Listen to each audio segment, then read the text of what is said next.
When you rise in the morning, think of what a precious privilege it is to be alive, to breathe, to think, to enjoy, to love the happiness of your life.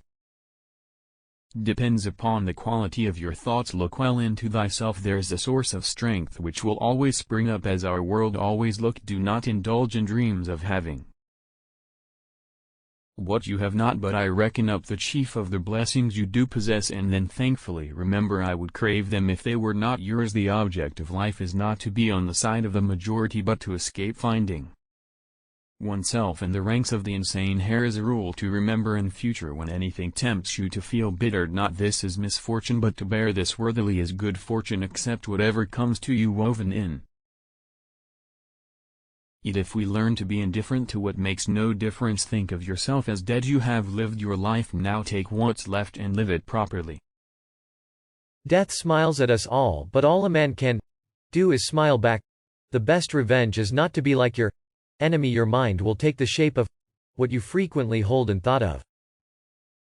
The human spirit is colored by such impressions. The impediment to action advances action. What stands in the way becomes the way. You have power of your mind, not outside events. Realize this and you will find strength. It is not death that a man should fear, but he should fear never beginning to live. Never let the future disturb you. You will meet it. If you have to with the same weapons of reason which today arm you against the present, very little is needed to make a happy life. It is all within yourself, in your way of thinking. Loss is nothing else but change, and change is nature's delight. No man's true delight is to do the things he was made for. True happiness is to enjoy the present without anxious dependence upon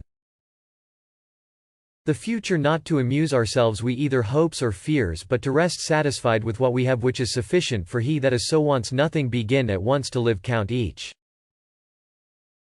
separate day as a separate life. It is not because things are difficult that we do not dare, it is because we do not dare that things are difficult. We all sorely complain of the shortness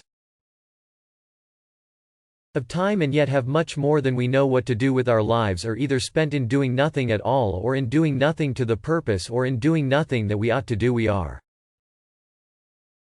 always complaining that our days are few, and acting as though there would be no end of them. A gem cannot be polished without friction, nor a man defected without trials. The bravest sight in the world is to see a great man struggling against adversity every night before going to sleep. We must ask ourselves, what weakness did I overcome today? What virtue did I acquire? Throw me to the wolves and I will return leading the pack. Life is never incomplete if it is an honorable one. At whatever point you leave life, if you leave it in the right way, it is home.